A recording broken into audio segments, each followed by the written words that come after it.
Hey Waffle Gang, I do hope you're well. My name is Mark and today we're checking out some more Reddit stories, and if you do love a Reddit story, why not consider hitting that like, subscribe, maybe that notification bell too, and let's crack on with today's first story. Much love, guys. Now today's first story comes from a throwaway account who says, my 31 male, wife 29 female, left me for another man. How do I move on after giving up everything for her? A week ago, my wife, Marie, told me she fell in love with another man. It was so unexpected and I didn't see this coming. She was the person who taught me what it is like to be in love is. I was married to a woman, Amanda, who I loved but wasn't in love with.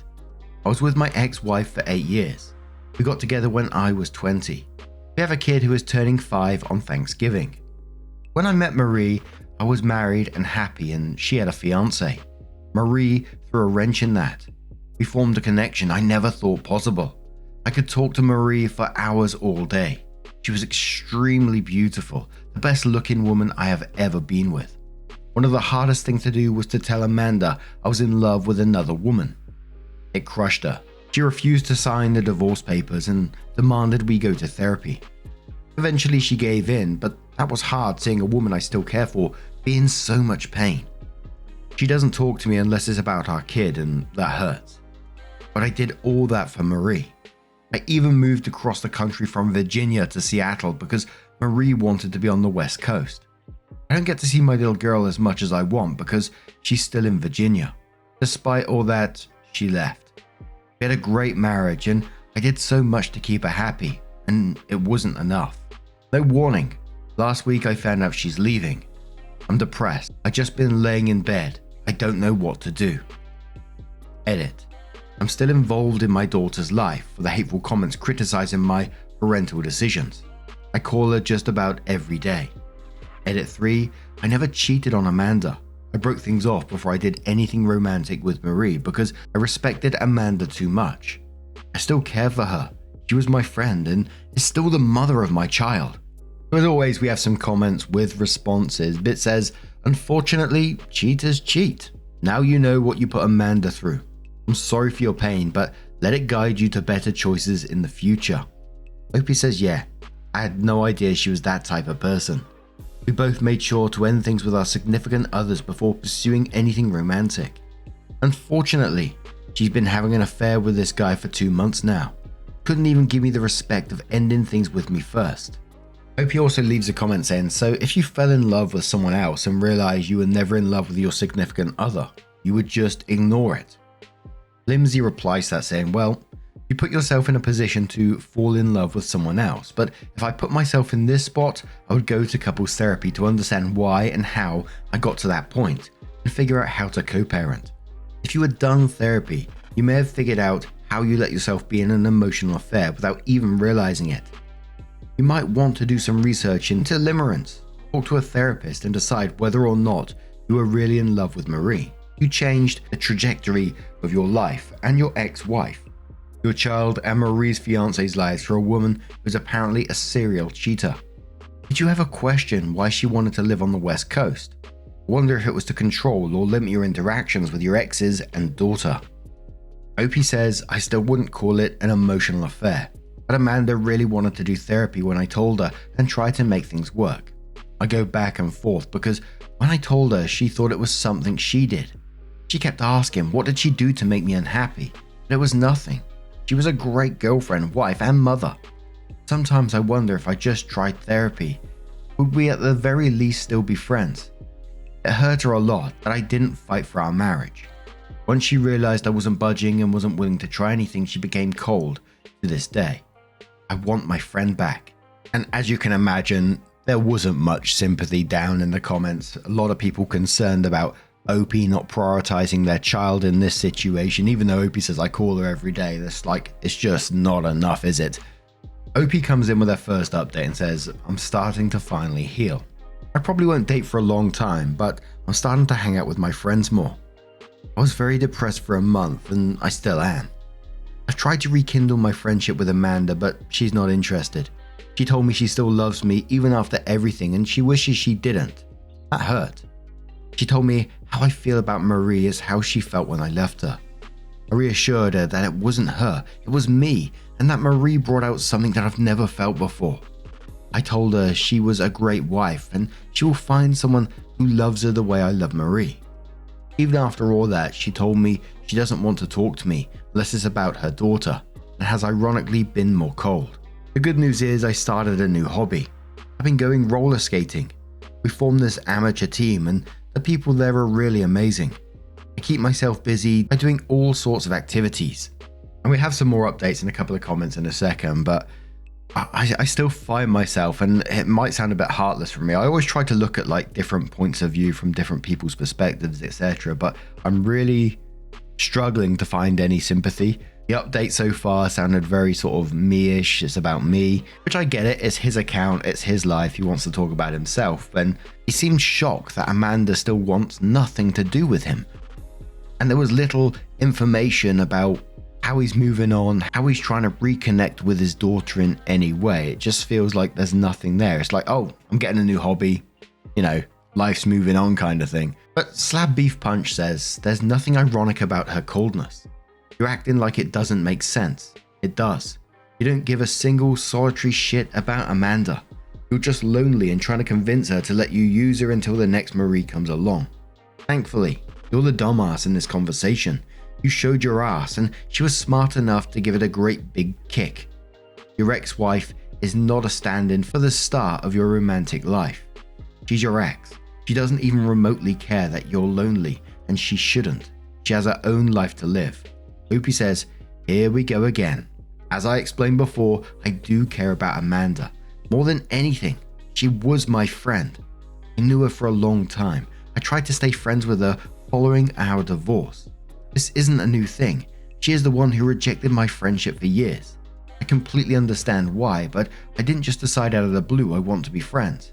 She knows I want to be friends with her, but the ball is in her court, and has been the entire time. So around 4 months later, Opie added another post saying how long after divorce to start dating again. Opie says, I'm going through a really bad divorce where my wife cheated and I planned on staying single for a while. The thing is, I'm starting to develop a crush on this person I go bowling with.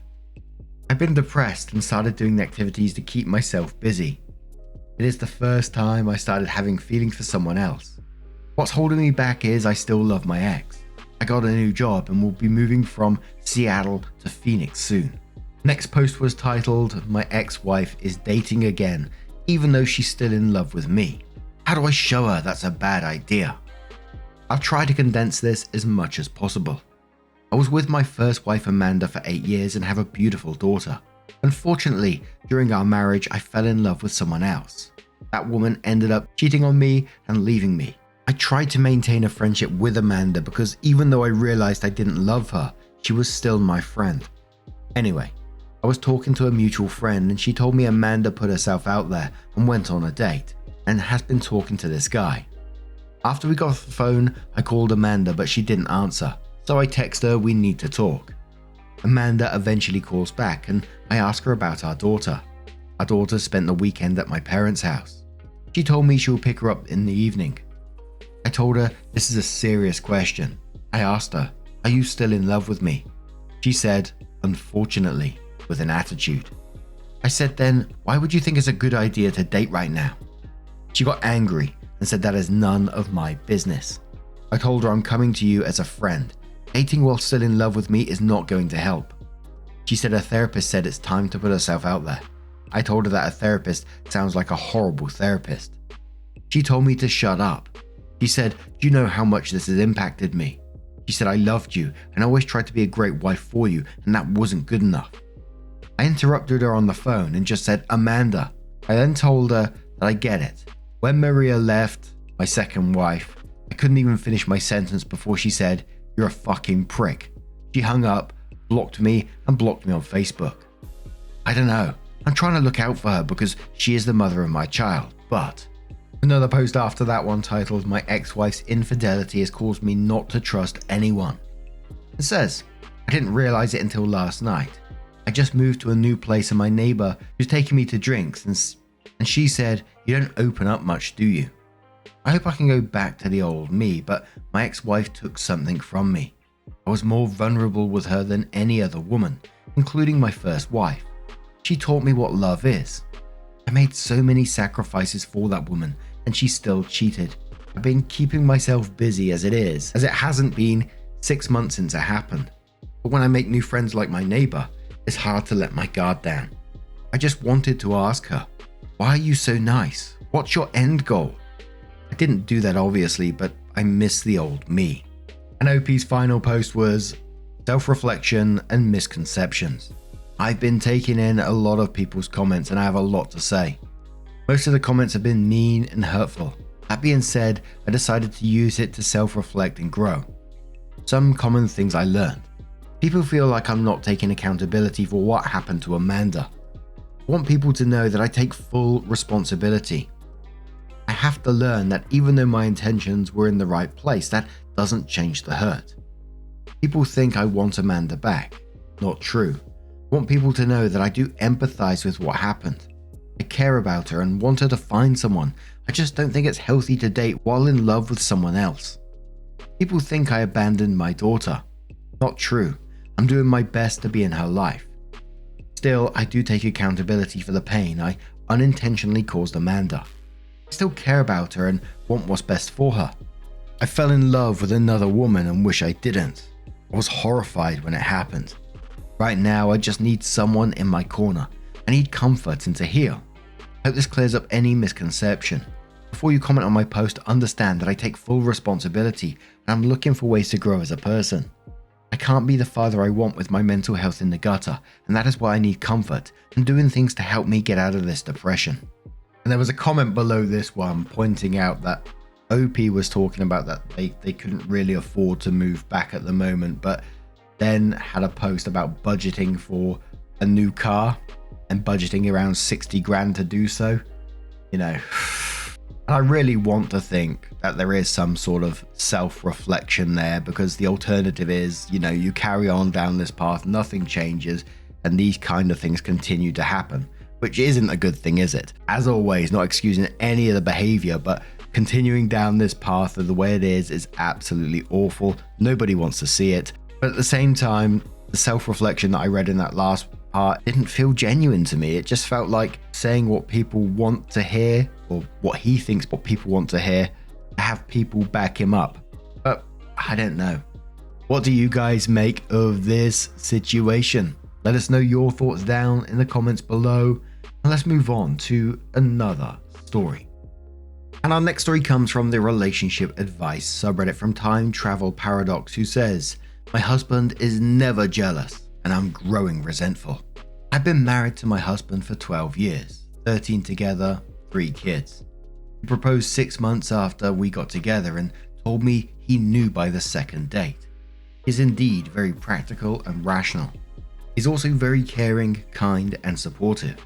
Just really a wonderful partner, except for one thing. He doesn't get jealous, like at all. By that I mean if someone flirts with me, he will just chuckle and move on, sometimes leaving me to deal with them alone. When his friend's father spent the entire night of his son's wedding hitting on me, he just said, "Pff, what a loser," and moved on. I even had an ex write a poem and posted and tagged me. So he just said, "Wow, cool." And when I say, "How come you're not jealous?" he says, "Why would I? I trust you." Last week I reached my boiling point. A month ago there were some workers transferred to our department. Among them was my ex. We broke up amicably. He moved to a different country and we kept a very shallow contact, like once a year for a happy birthday text.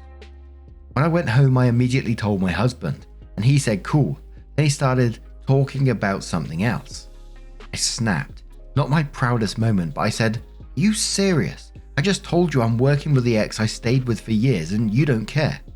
He said, "What do you want me to say? I know you, and I know you're extremely loyal. I know you will never cross any boundaries. I completely trust you, so why would I be jealous?" Now, I know I will never cross any boundaries. We never had that issue in our relationship. I'm crazy about my husband. He is the one and only. I've spent my life showing him how much I love him because I really do. But being jealous, I see it as an expression of love.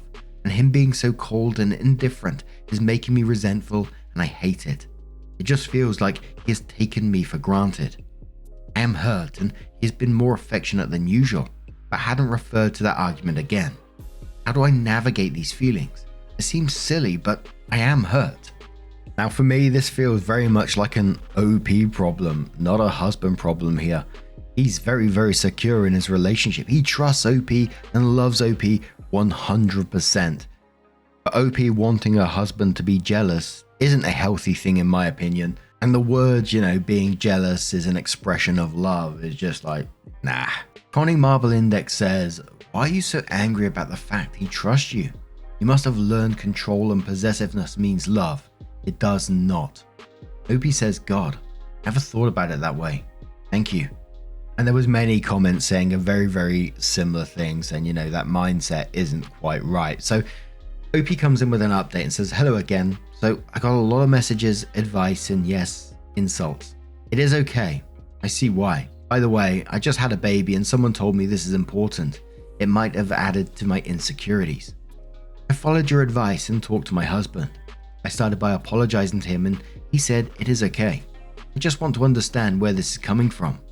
So I explained, by jealous, I didn't mean him getting controlling or violent or even throwing a fit. I understand I expressed myself poorly. I meant I wanted him to show he cares enough to have a back off attitude, lest he hits on me in front of him, or just ask how it is at work. Him not caring, I took it as him taking me for granted and not loving me or finding me attractive. He was shocked. He laughed and said, how did you jump from me trusting you to me not loving you? Lol. He then explained his side. He said a lot, but here is the gist. I don't get jealous because I feel it is disrespectful to you. I don't say anything either because I keep thinking you don't need my protection. But I see your point, and that I will change, but I'm not jealous because the notion of you betraying me is just foreign. I know you, and I know how much you love me, and believe me that I will not take that for granted. There were many instances that cemented my trust in you. For example, 1 month after we started dating, I saw you turning down a guy who looked like a movie star, and we hadn't even talked about being exclusive yet. I didn't know he saw that. When you stood by my side when I lost my dad, when you sold your dear car because I needed an urgent surgery. Anytime you initiate sex, I'm singing inside, the sweet notes I find randomly in my bag, etc. The point is, I feel secure and comfortable. Do you have any idea how rare that is? I work with a lot of guys. I hear horror stories. While there is me, who can't wait to finish to go running back home to be with you. I told him about how he feels when I sometimes get jealous. He just laughed. He said, I always find it cute that you think I can see and be with someone else.